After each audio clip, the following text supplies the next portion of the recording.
TGR News, broadcasting from the State of Israel.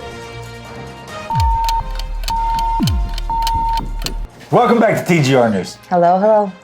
Well, as you can see with another short clip of us feeding the people, it was another great week of doing it. And it's all on you guys. All your donations are making it possible. And it really is a wonderful thing. This week was another bad weather week. That's why we're inside again. Hopefully next week the weather will get better and we can do a trip and show you something special here in the State of Israel, as well as go back to our regular studio. Yeah. But being able to feed these people here in the State of Israel is such a blessing, and thank you guys so much for being able to donate to that and helping us be a part of that. We really are wanting to grow so big. It's up to you guys. It's basically all on you. It would help a lot if you share these videos with other people and maybe with your congregations in church and people who you think might want to be a part of something like this, because it really is something special we're doing here together, all of us. So once again, thank you very much. Yeah. Thank you. It really is a blessing, and we're so happy to be a part of it. And it is growing, but we could grow so much more. So help us do that. Yes. Help us all together. Help all the people here. Yeah. It's definitely a wonderful thing to do. Well, I guess we'll get into it. Yeah. We'll start off with what everyone knows, what everyone's thinking about, talking about nowadays. Obviously, is the Ukraine. President Zelensky gave a long speech directed straight to the Israeli people, through the Israeli Knesset, by the way. Yeah. He went on to say that Israel can give Ukraine smart weapons that could help with their situation, and then made a reference to the Holocaust and said that what is happening in Ukraine is the same, and we especially should be doing more. Israel especially should be doing more. Well, I understand he's in a hot spot, but trying to act like it's the Holocaust, I think he went way too far with that. Yeah, it's meaningless. It's like, how you say, meaningless of the Holocaust. Yeah. It's like making it smaller, the Holocaust, the meaning of Holocaust. It's not the same situation at all. Not even close. And also, he didn't address any of the help that we give. Yeah. He didn't say thank you for anything. And I think Israel really helping them in many ways. Yes, not only by all the humanitarian aid, hundreds of tons that we're putting in there, and everything else that we've done, but also with Bennett trying to negotiate ceasefires and everything else that Israel's doing. Israel's doing a lot of good things for him right now, and it's just, well, it was a wrong move on his part. The Russian ambassador here in Israel gave a follow-up speech to his address to the Israelis, to say all the sanctions that Biden is doing mean nothing. He's basically saying, as a Russian, he's saying it don't bother us a bit. All those sanctions that Biden is doing, they will turn it into their benefit. Meaning all these sanctions, they're going to somehow make it better for themselves. But anyway. And then he went on to say that Russia is not bombing Ukraine civilians. It's a lie. I guess he hasn't been watching the same things we're watching. And he doesn't know that American, Israeli, and European journalists are on the ground there and documenting everything. And we see everything that's going on. Yeah. I don't know. It's not like he can say Zelensky or the Ukraine is lying, because it's all the rest of the Western world's journalists that are in there seeing things. American journalists being killed and everything else. I mean, it's just ridiculous that he thinks that. He just lied. Every word he said was lie. And we all know that sanctions are hurting them. You see all this video about people running and getting sugar and women things, They short on many things in the supermarkets. You see empty shelves and people fighting with each other for food and different things. So it is working. Yeah. It is bothering them. So of course he's just lying, and also he's lying about the news, like they're not bombing. Yeah, it's crazy. Almost 10% of the Ukrainian population has left the country. While Putin is more and more looking like he's filling out NATO to see if he will get away with chemicals weapon. Yeah, well, like you said, 10%, it's almost 4 million, 3.6 or almost 3.7 million Exactly. people, Ukrainian people have left Ukraine now. More leaving. The population of Ukraine is 44 million. So it's 10%, just about 10% of the people. Yeah. And like you said, Putin is, he keeps using the chemical weapons, talking about it. It's the only reason he's talking. If he was just going to use it, he would have used it. Yeah. But the reason he keeps talking about it is because that's exactly what he's doing. He's filling out what's NATO going to do, what's Biden going to do. It's just something, the fact that he even wants to use chemical weapons also tells you a whole lot. I mean, these like we've said before in this channel, and your family, your family is not no special situation. It's like everyone's family over there. Everyone is family there. You have family in all three countries, Belarus, Russia, and Ukraine.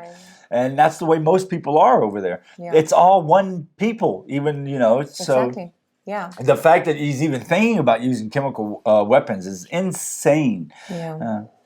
Israel is doing something, another great thing here in Israel. Israel is clearing land around Ashdod, Rishon, and in the Golan Heights, making 2,500 homes, actual long-term homes from scratch, making homes like double-wide trailers and stuff, like we know in the States, for the Ukrainian refugees to live there in these places.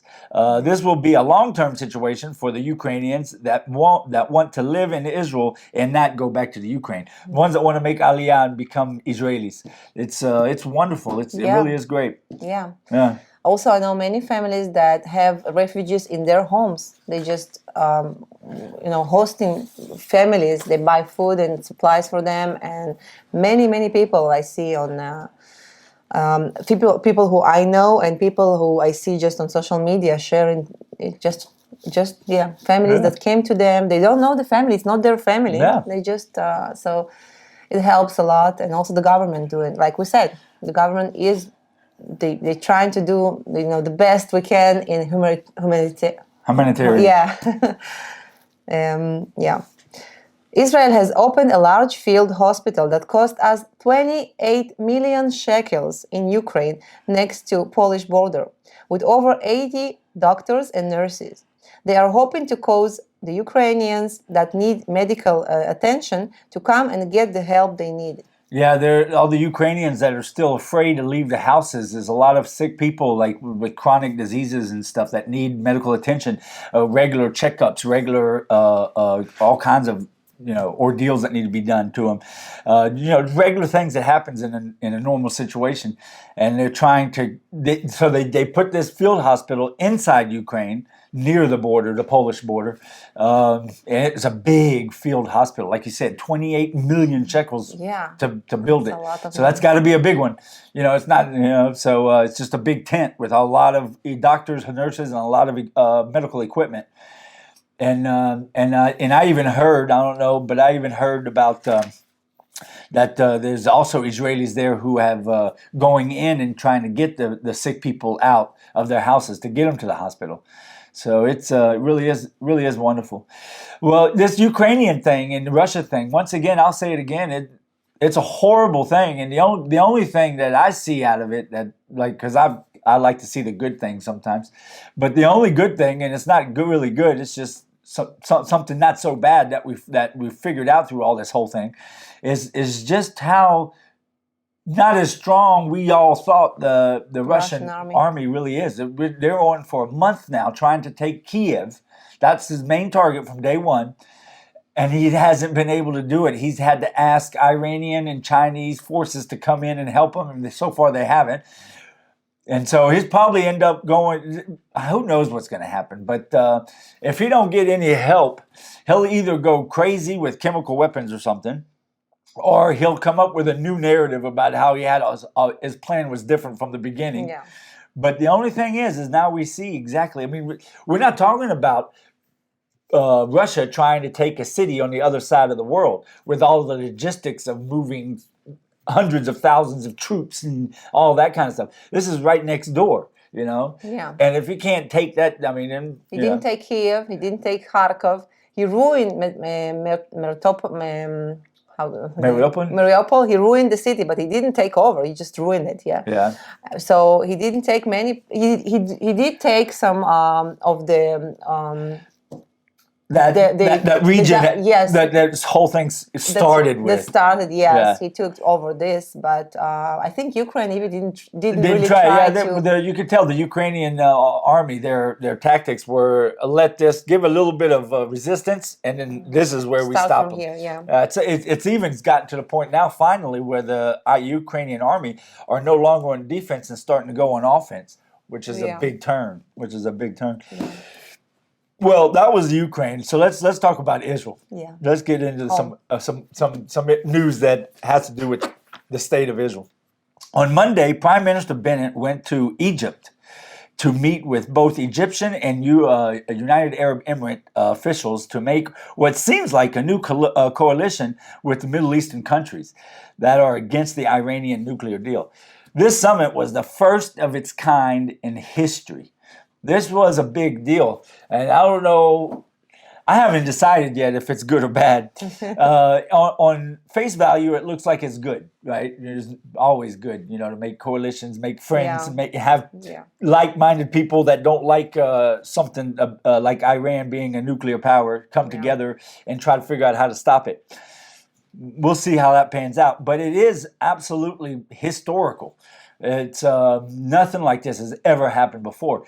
In Egypt, Egyptians, United Arab Emirates, and Israeli Prime Minister meeting to talk about this. Yeah, but even last week we talked about how we don't trust Egyptians so much. Remember we talked about the flights that we started. Yeah. But it looks like Assisi, the leader. Yeah. He's Egyptian. Egyptian. He's not very against Israel. I won't say pro, but he's not very radical against us. So he's also got a lot of low acceptance rates in his country too. So who knows how long he'll stay? Yeah. And who's going to change him? That's the problem with the countries in this part of the world. Even if today they seem like they're okay, the leader's okay and wants to make friends, tomorrow they get voted out or assassinated. Yeah. And the next day you've got this peace treaty and with no stability. Yeah, that's the problem. A 28-year-old terrorist from East Jerusalem tried to stab to death a Jewish man in the morning of this past Sabbath. The Jewish man was seriously injured, and the terrorist was neutralized. Another terrorist attack on Sunday afternoon. A terrorist lit a car on fire and attacked police officers that answered the call to come to the scene. Like we've been saying this last couple of weeks, terrorism has been ramping up in Israel. The usual, unfortunately, Arab terrorist activity, just trying to kill Jews any way they can, has been getting worse and worse. Yeah, unfortunately. 2 Druze in the Galilee area were found to be Iranian spies that had been smuggling weapons from Lebanon to Gaza and getting any kind of information they could to report back to Iran. Yeah. I think every week we find more and more spies. Yeah, we do. More and more people trying to get information back to Iran. Iran's trying its best. Don't forget, just recently, they do all their cyber attacks, but they also were able to get a 10-year-old phone from the wife of the head of the Mossad. It's getting worse and worse. It's like we said last week, the secret war is becoming not so secret. Yeah. Talking about more terrorist attacks. This is a bad one this week, real bad one. 30-year-old Bedouin. He was known to be an ISIS supporter and went to jail for a few years even, and was let out. Terrorist from Hoa, which is near Beersheba, went to Beersheba for 4 different places. First of all, what he did is he drove his car. He ran over a rabbi, a 50-year-old rabbi. Then he went to a shopping center, went to a woman's clothing store, stabbed one woman to death, and then another one, stabbed 2 that were injured, and then ended up killing a almost 68, 70-year-old man. until the Israeli citizens in the area were able to stop him. Yeah. It was going on for about 15 minutes, all of this. And it was a bad one. I mean, one of the things that when the paramedics came on scene, there was one situation there that this guy was taking care of this woman who had been stabbed to death. By the time he realized that he couldn't help her, he actually realized it was his aunt. Yeah, that's a very sad story. It was a sad story, and so these 4 people were killed, and by this terrorist. And the terrorist family, though, from the Chola, where he's from, and the city or the town that he's from, they stated that they're against it and they weren't pushing for that kind of thing. And the way they protest his actions to the terrorist, they said they weren't, even the close family would not go to his funeral. Yeah. Well, it's nice, but it'd be nicer if mom and dad and the rest of the family would have noticed the problem and fixed it, Yeah. Because something like that doesn't go unseen. Yeah. Yeah. There has been, like we said, there has been a clear uprising in terrorist attacks in the past month, and Israel's people are fed up with it. In Beersheba, the people are protesting after this last time, in the thousands calling for an end. Yeah. So the Israelis are ready for this to stop. Beersheba, which is the biggest city in our in the south area, they have many problems with Arabs around them. They have many Bedouins, cities, kind of villages around it. And every year it is getting worse and worse. But the stabbing will never, lately, like in 15 years past, they didn't have any stabbing and terror attacks like this. Yeah. So they have killing and fight between Arabs, which sometimes cause casualties. But in the last few years, never really Bedouin took a knife and go stabbing people for terror attack. So this was like the last thing. They're just fed up with it, and they're really mad about the police because almost 15 minutes nobody came, and it's been proven that people called the police after 2 minutes after it's all started. The police got a call, and for another 13 minutes nobody came. Yeah. And this shows the situation in the Negev and the south of our country. They just don't have enough policemen there. Yeah, that's true. It's a bad situation, and it's getting worse for right now, as it usually does. Ramadan, the Arab holiday where they fast for a month. They they fast during the day and eat during the evening once the sun goes down for a month. This holiday always, for some reason, they ramp up around the holiday and during the holiday. But we'll see if Israel's be able to put a pin in it this time. I hope so. Well, Rabbi Kanievsky, I don't know if you've heard of this man, but he died at the age of 94 this past weekend. He was agreed to be the head rabbi with all the religious Jews in Israel. I mean, all the Judaism in Israel and in the world is sort of like Christianity in one way, where it has different doctrines and different. Same thing with here. So, but in this one rabbi was considered the head rabbi across the board. He was. Everybody agreed about that. Everybody agreed about that. He was the buck stopped with him. He had influence over the Orthodox Jewish community like no other person had before him, and it really was a special kind of situation there. Over 500,000 people went to his funeral after the public was asked not to come, closing the center of the country like no funeral before. It was crazy.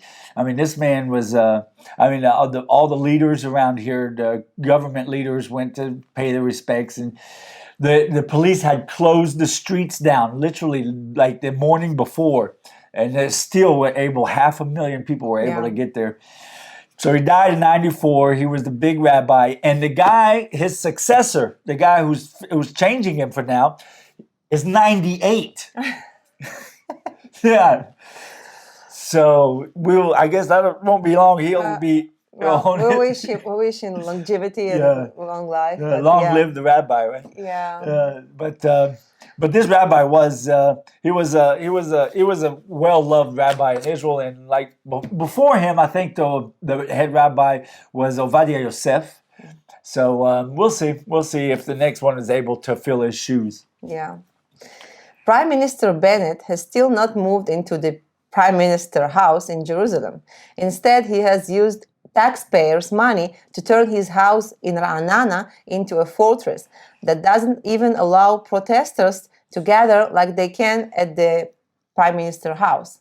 So what he did, he didn't want to move in the beginning to the Prime Minister house, which is in Jerusalem, in like everybody used to do, like it's supposed to do, like the White House in your He didn't move there. And he said, what was the reason? He said it wasn't in good condition, so he ordered a remodel. Yeah. So they remodeled. But they ordered a remodel, and they had all this money put into the remodel. And in the meantime, he had him redo his personal home, over 50 million shekels worth of modeling, so that it could be protected and be secure, have the security as for the prime minister. At the same time, pushing back the boundaries of the house, making it where protesters weren't allowed to come around to protest in front of his house and bother him, like you can do in the prime minister's house. And also all this 50 million shekels I heard of remodeling on his personal home raised the value by 15 million shekels of the property's the value of the property. So he's made money off of the taxpayers now. 15 million shekels, right? Yeah. And his term, because it's supposed to be a half a term. Then we have Yair Lapid, right? His term's almost over, so he ain't gonna. It's not like he's gonna change over now. He's only got a few months left, I think it is now, as it is now. If he does it, but yeah. So that's our wonderful Prime Minister Bennett. His news. It seems like you love him so much. I love him so much. Yeah. My favorite person. Anyway, that was the news here in Israel and what's going on in Ukraine. You got anything you want to say? No, thank you. You sure? Not this time. Okay.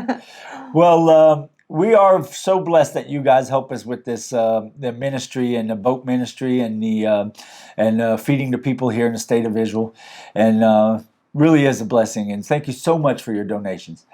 And if you haven't yet, and you do feel like you want to be a part of this ministry, there's links below this video, or you can go to thegoldenreport.com and go to the support page there and become a part of this wonderful thing that we're doing here. So thank you very much, and God bless. And don't forget to join us on thegoldenreport.com. Bye-bye. Shabbat shalom.